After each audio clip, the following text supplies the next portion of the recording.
jɔnya o ye waleya kɔniba ye an ka jamana kɔnɔna na yan nɔ. N'i ye a jateminɛ bunadamadenw bɛɛ lajɛlen bɛ bange damakɛnya kɔnɔna na. O kama min ye jɔnya ye a kɛlɛlen don ni k'a kɔn adamadenw ka hakɛ ɲini tɔnw fɛ. O de kosɔn an ka jamana kɔnɔ waati laban ninnu na jɔnya kuma cayalen don kosɛbɛ kɛrɛnkɛrɛnnenya la Kayi ale marabolo kɔnɔna na fo ka kɛ sababu ye maa dɔw olu bɔnɛna u ni la ka sababuya kɛ u ma sɔn jɔnya weleli la jɔn na ani jɔnya lawaleyali ka ɲɛsin u ma ka d'a kan diɲɛ sariyakisɛ bɛɛ lajɛlen ye a kɔn ka pereperelatigɛ dɔw sɔrɔ a la an ka kunnafoniyaw olu ni adamadenw ka tɔpɔtɔ tɔn ani u ka lafasa tɔn min bɛ yen nɔ o ɲɛmaa ye hakilina di a ko.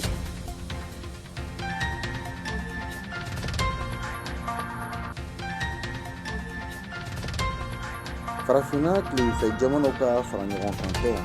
ɲɛmɔgɔw bɛ ka jalaki min ɲɛsin furancɛla fanga ɲɛmɔgɔw ma ani ka wajibiya ka fɔ min ye kalafiliw ye o ka kɛ ka bɛn ni feburuye kalo tile 27 ye san 2022 kɔnɔna na. O hakilina in kɔni bɔra ka bin karidonya in tɛmɛlen na min ni a kɛra Nizeriya jamana kɔnɔ kɛrɛnkɛrɛnnenya la Abuja walasa ka u ka hakilinaw sɔrɔ a kan min ye maa hakili dayɛlɛnenw ye olu ka faamuyali di a kan. Bubakari Bokum an bɛna ale ka kɔrɔfɔw lamɛn kunnafoni kɔnɔna na. Don min tɔgɔ dalen bɛ an ka sanfɛ kalandenw na n'a bɛ fɔ ko journée de l'étudiant min bɛ tali kɛ kɛrɛnkɛrɛnnenya la kalanden minnu ni olu bɛ bɔ Kucala marabolo kɔnɔna na olu ye barodalasigi dɔ kɛ ka kɛɲɛ ni sibiridon ye Desanburu kalo tile 11. Baro ɲɛsinna fɛn min ma o ye ka se ka lafaamuyali kɛ silamɛya diinɛ yɛrɛ taabolo la ani denmisɛnninw bɛ se ka hakilina falen kɛ ka ɲɛsin jamana ka taabolo ma ani gɛlɛya minnu bɛ jamana in kɔnɔna na. Pereperelatigɛ dɔw bɛna kɛ a la kunnafoni kɔnɔ.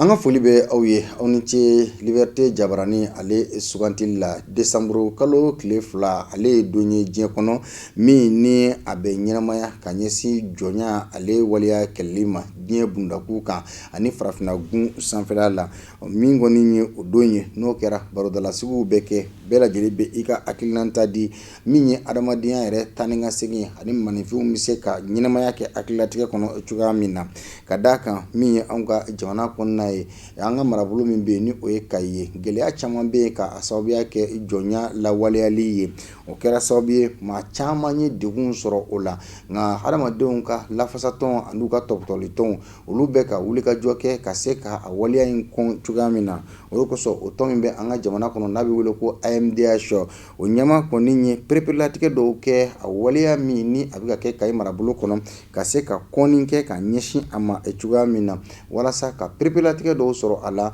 An ka kunnafoni ɲinina Madina Tarawele ni ka fara Jakarija Danbele kan olu ye min sɔrɔ a da an ka jɛ k'o lamɛn.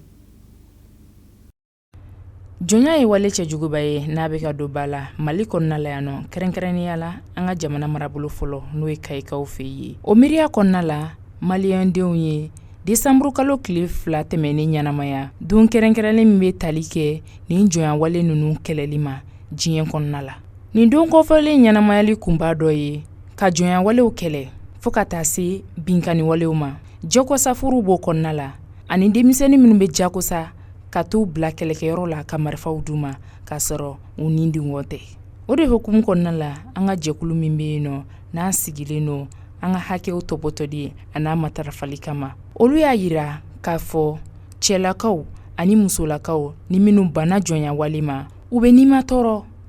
dɔw bɛ bugɔ,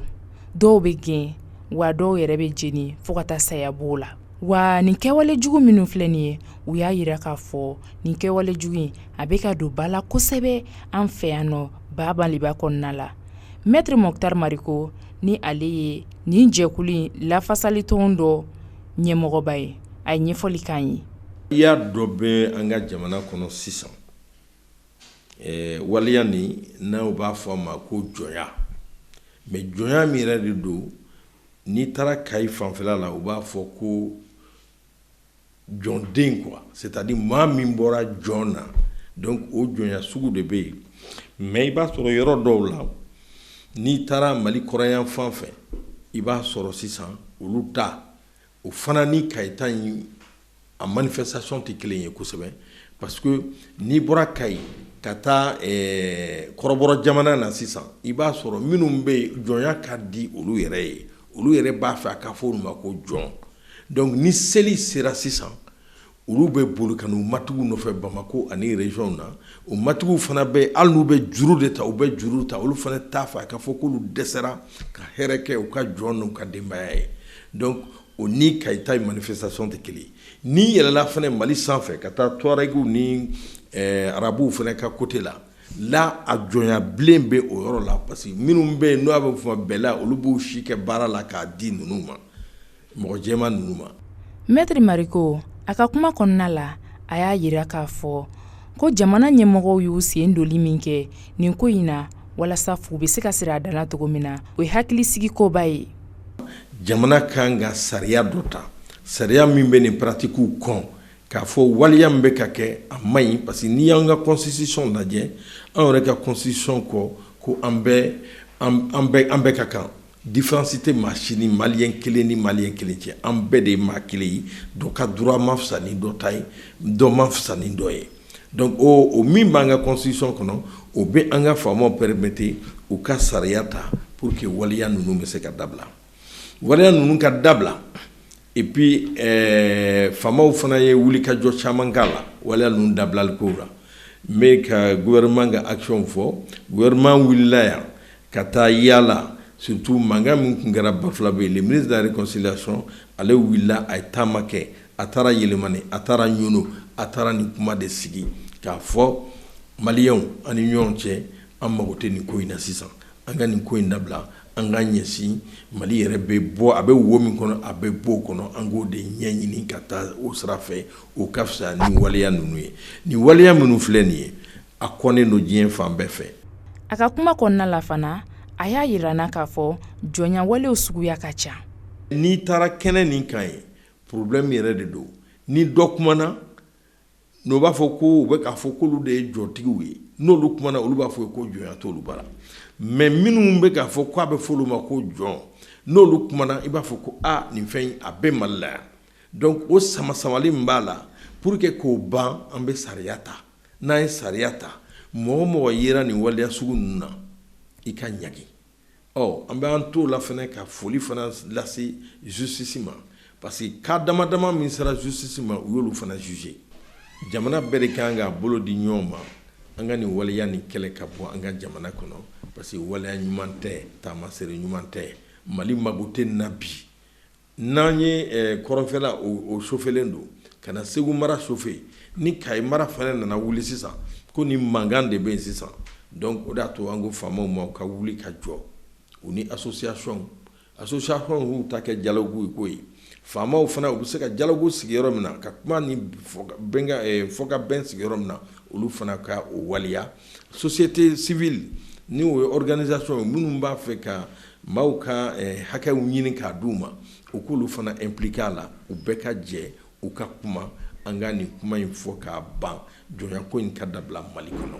Hakilinajigi la an b'a ye k'a fɔ kabini san 2015 kɔnɔna la an ka ministriw ka lajɛrɛba dɔ sen fɛ u y'a yira ko ka sariya ta sariya min bɛ nin walejugu ninnu kɔn nka k'a ta o don na fo ka n'a bila an b'a ye k'a fɔ nin jɔnya wale minnu filɛ nin ye kɛrɛnkɛrɛnnenya la Kayi mara la a bɛ ka don ba la don o don ka taga. Farafinna tilebinfɛ jamana fara ɲɔgɔn ka tɔnba n'a bɛ wele ko CEDEAO a ɲɛmaaw kɔni ye ayiwa u jagasirima an ka jamana ye ani k'a yira k'a fɔ février kalo tile 27 natɔ min kɔni ye an ka jamana kɔnɔ kalafiliw olu ka kɛ o laseli ninnu kɛra Nigéria jamana ale kɔnɔ kɛrɛnkɛrɛnnenya la Abuja u ka laseli kɛrɛnkɛrɛnnen dɔ senfɛ min ni a kumakanw bolila Mali lahala ani Laginɛ lahala olu kan o la min ye farafinna tilebinfɛ jamanaw jamana ɲɛmaaw ye olu kɔni a yira k'a fɔ siga tɛ min na olu bɛ a wajibiya Mali fulancɛla fanga ɲɛmaaw kan k'a fɔ kalafiliw olu ka kɛ ka bɛn ni février kalo tile 27 san 2022 i n'a fɔ o kɔni laseliw kun kɛra cogoya minnu na ka tɛmɛ min kɔni ye nin kulu in ye u ye a yira k'a fɔ ni kalafiliw ma kɛ o waati ninnu na a ka diya yanni janvier kalo ale kun cɛli cɛ min kɔni ye an ka fulancɛla fanga ɲɛmaaw ye ko jalakili wɛrɛ nata ni ka ɲɛsin u ma min bɛ a yira k'a fɔ u ka kana gɛlɛya min ni o waleya min bi ka kɛ maa caman kɔni bɛ ka i ka hakilinata di a ko kan sabula maaw bɛnnen tɛ kan kelen kan a la walasa ka perepelatigɛ dɔw sɔrɔ maa hakili dayɛlɛnninw ni maa kalannenw olu bɛ u ka sɛgɛsɛgɛliw kɛ a ko kan Boubacar Bokomo ale ye politiki dɔnbaa ye ale kɔni bɛ ɲɛfɔli dɔw kɛ a ko kan Mariam Keita ale ka kuma galamani ani Roger Kanute olu jɛra ka min sɔrɔ an ka jɛko filɛ. An y'a ye k'a fɔ fɛn mun ye CEDEAO ye o jamana ɲɛmaaw farala ɲɔgɔn kan ka hakili jagabɔ kɛ ko Mali ni Laginɛ bɛ lahalaya mun kɔnɔ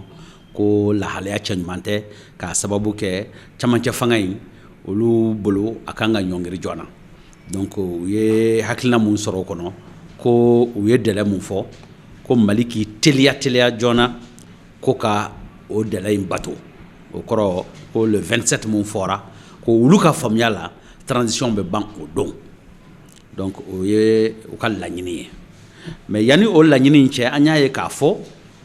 wagati tɛmɛnenw na u kun ye ɲangili ta ka Mali sɛgɛrɛ o ɲangili kɔnɔna na an ka gouvernement ani CNT mɔgɔ dɔw u ko olu tɛ se ka bɔ jamana kɔnɔ donc u tɛ se ka taa ka segin o kɔnnen don u ma ensuite nafolo kasabi bɛ maa bolo ko o fana dan bɛ kari o la i denw fana tɛ se ka bɔ jamana kɔnɔ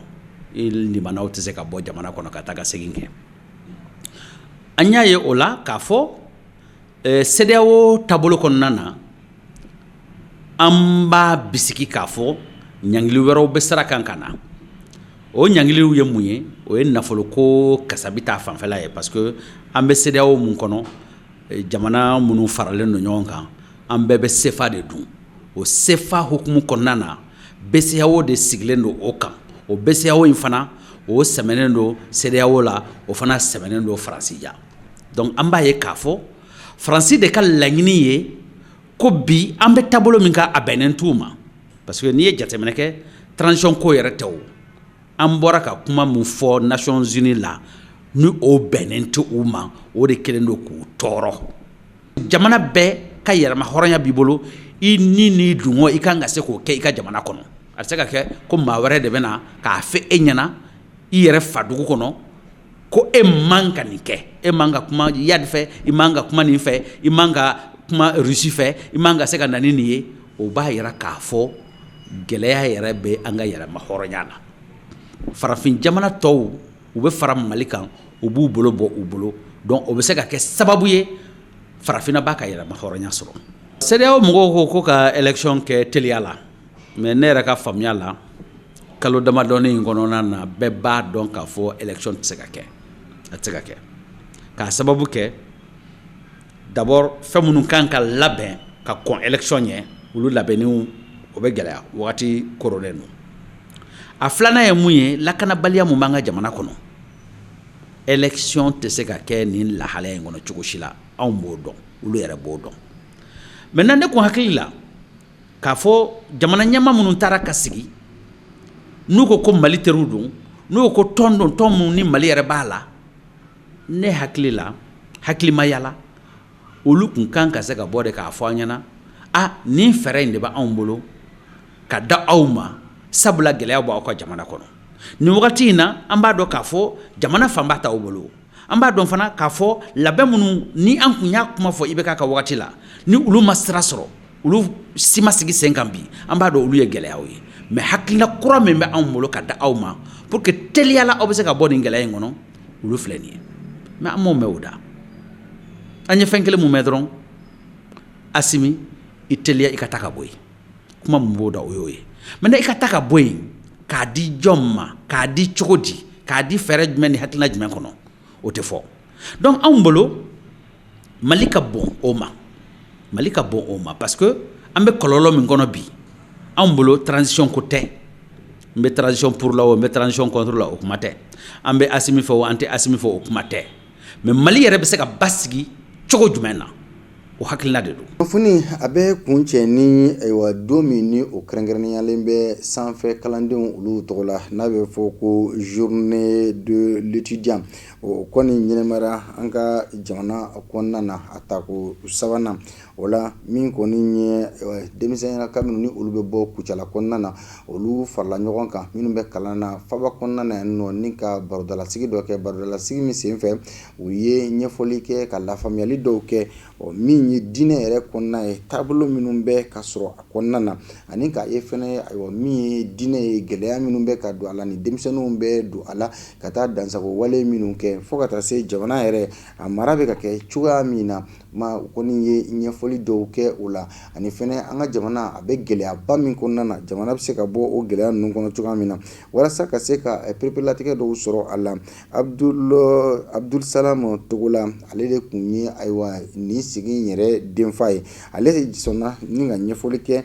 an ka kunnafoni dilaw ye ka da jamana taabolo kan ani denmisɛnw jɔyɔrɔ ani min yɛrɛ bɛ tali kɛ kɛrɛnkɛrɛnnenya la ayiwa Conseil national de transition ale ma fali de tun bɛ a ko kɛnɛ kan walasa ka perepelatigɛw sɔrɔ a la an ka kunnafonidilaw ye min sɔrɔ soma sama ye an ka jago filɛ Mariam Keita ani Jakarija Damile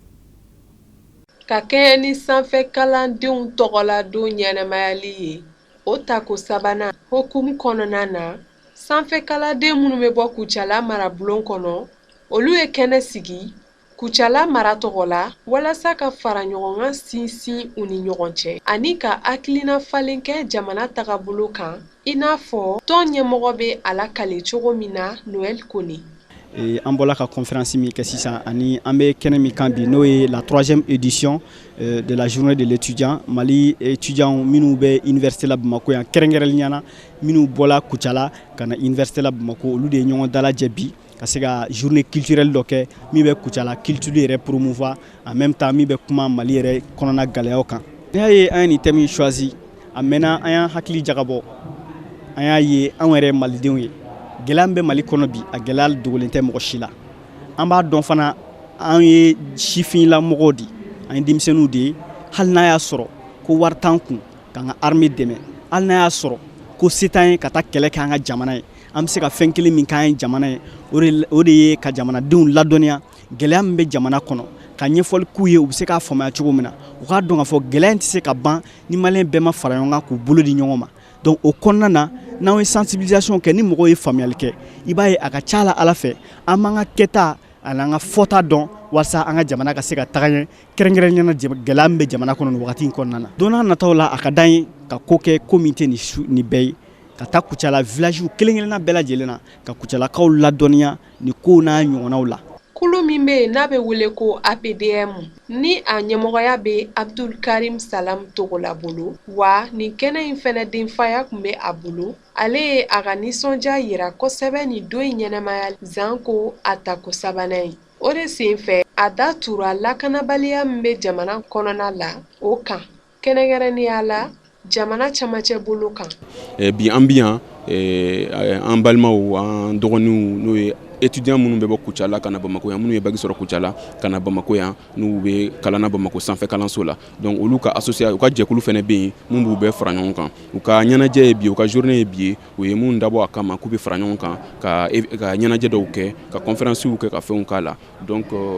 heureusement u y'o denfaya ta ka di ne ma donc o de y'a to n sera yan bi n ye denfaya in minɛ ni bonya ye u y'a di yan ni bonya ye ne fɛ bonya de don u y'a kɛ n ye o de y'a to n sɔnna ma bon an nana yan bi n fana ye waleya minnu ye a ye nisɔndiya kosɛbɛ a y'a to n y'a minɛ ni bonya min ye o bonya minɛ n dafa la u y'an bonya n ye kɛnɛ ye surtout u ye thème mun ta ka kɛ conférence ye